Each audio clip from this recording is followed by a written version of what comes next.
Class 10th science. इससे पहले वाले वीडियो में मैंने आपको बताया था धातु कर्म में खनिज क्या होते हैं, अयस्क क्या होते हैं, अधात्री किसे कहते हैं, गालक। आज इससे आगे चलते हैं। पृथ्वी से जो अयस्क निकाले जाते हैं उनमें कंकड़, पत्थर, बालू, बहुत सी अशुद्धियाँ होती हैं जिसे अधात्री कहा जाता है।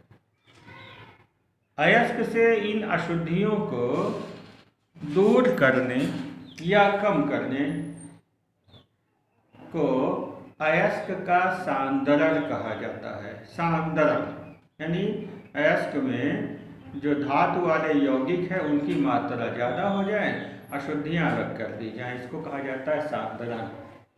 और ऐसे अयस्क को सांद्रित अयस्क कहा जाता है। धातु कर्म में पहले काम तो ये किया था कि पृथ्वी से अयस्क को निकाला जाता है, फिर उनसे अशुद्धियों को अलग किया जाता है जिसको हमने बताया सांद्रण। फिर इसके बाद कुछ रासायनिक परिवर्तन भी इसमें किए जाते हैं। ये तो भौतिक परिवर्तन से हट करके इसमें एक क्रिया है जिसका नाम है निस्तापन। निस्तापन क्या है पहले हम देखते हैं।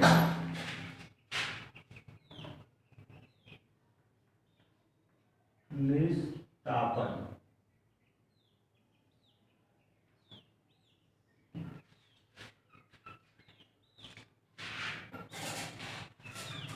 निस्तापन और क्लियर करते हैं हम।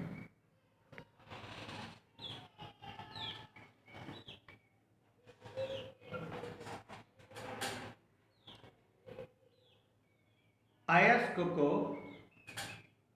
वायु के अनुपस्थित में उसके गलनांक के नीचे ताप पर गर्म करने की क्रिया निस्तापन कहलाती है। मतलब अयस्क को वायु के अनुपस्थित में यानी ऐसे जगह गर्म किया जाए जहाँ पर वायु ना हो, तो इसके लिए जो है भट्टियों का इस्तेमाल किया जाता है, जैसे परावर्तनी भट्टी है। तो भट्टी में गर्म करेंगे वायु के अनुपस्थित में, यानी इतना गर्म करेंगे कि ये गलने ना पाए, पिघले नहीं। तो अयस्क को वायु के अनुपस्थित में उसके गलनांक के नीचे ताप पर गर्म करने की क्रिया निस्तापन कहलाती है। निस्तापन में होता क्या है, अयस्क में उपस्थित जो वाष्पशील पदार्थ होते हैं ये गैस या वाष्प के रूप में बाहर निकल जाते हैं। नमी वगैरह भी जो अयस्क में होती है ये बाहर निकल जाती है। अब इसके लिए हम एक उदाहरण लेते हैं। जैसे एक लोहे का अयस्क है हेमेटाइट। अब हेमेटाइट में क्या होता है कि Fe2O3, एक होता है लिमोनाइट Fe2O3.3H2। इसमें 3 देखो क्रिस्टल जल हैं। अगर इसका निस्तापन किया जाएगा तो क्रिस्टल जल बाहर निकल जाएंगे। इसी तरह से एल्युमिनियम का अयस्क है बॉक्साइट, जिसमें 2 क्रिस्टल जल होते हैं। निस्तापन क्रिया में यानी वायु के अनुपस्थित में जब गर्म किया जाता है तो जल जो है वो वाष्पित होकर निकल जाता है, ये निर्जल हो जाता है। अब इसको हम आपको दिखाते हैं। जैसे लिमोनाइट की बात कर रहे थे, Fe2O3.3H2O। अब इसको हम गर्म करेंगे वायु के अनुपस्थित में, जिसको हमने क्या नाम दिया था, निस्तापन। तो क्या होगा, Fe2O3 और ये जो आपके क्रिस्टल जल थे ये अलग हो गए।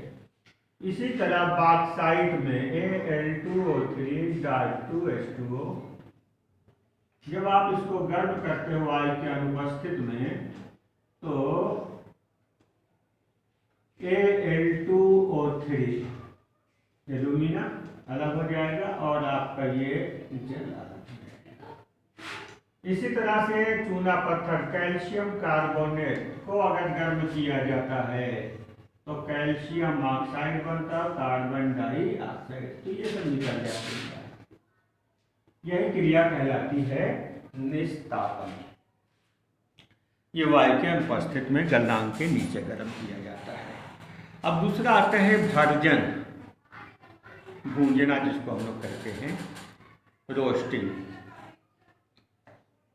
जब अयस्क को अकेले या किसी अन्य पदार्थ के साथ मिलाकर वायु के अनुपस्थित में, वायु के यहाँ पर उपस्थित होनी चाहिए, वायु के उपस्थित में उसके गलनांक के नीचे ताप पर गर्म करते हैं तो इस क्रिया को भर्जन कहा जाता है। देखिए, निस्तापन वायु के अनुपस्थित में है और जो भर्जन क्रिया है ये वायु के उपस्थित में है।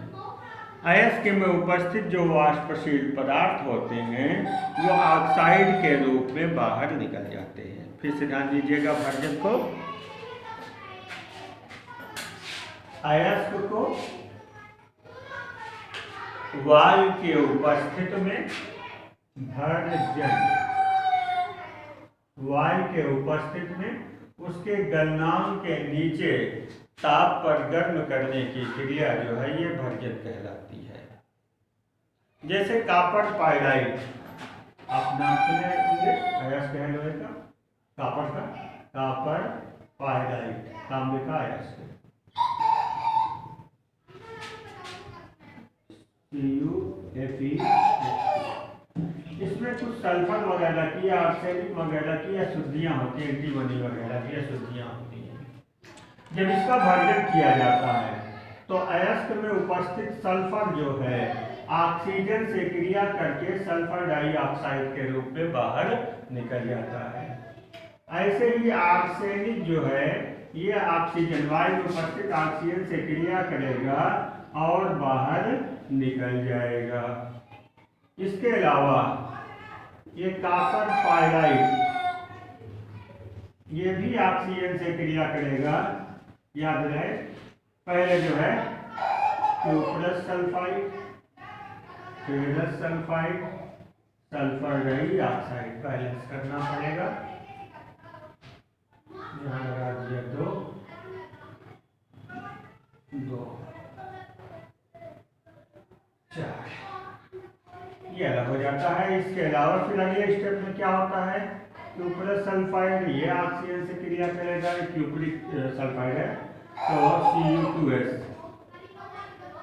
कॉपर का सल्फाइड, क्यूप्रिक सल्फाइड, संयोजकता 2 क्यूप्रिक कहलाएगा, एक संयोजकता जहाँ होगी वहाँ क्यूप्रस कहलाएगा।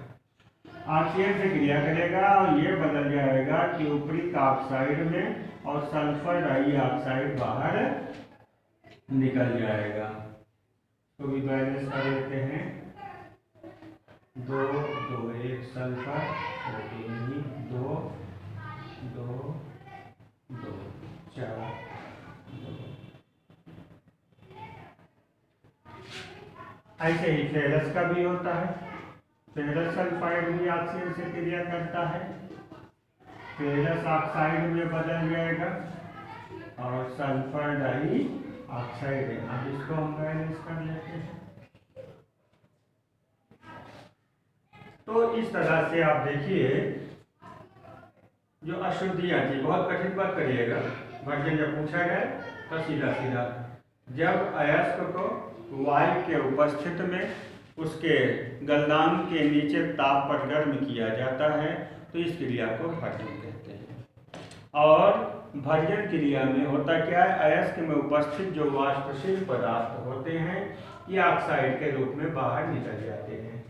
जैसे कॉपर पायराइड को वायु की उपस्थिति में गर्म करने पर उसमें उपस्थित सल्फर और आर्सेनिक की अशुद्धियां ऑक्साइड के रूप में बाहर निकल जाती है। इतना ही कह दोगे काफी है।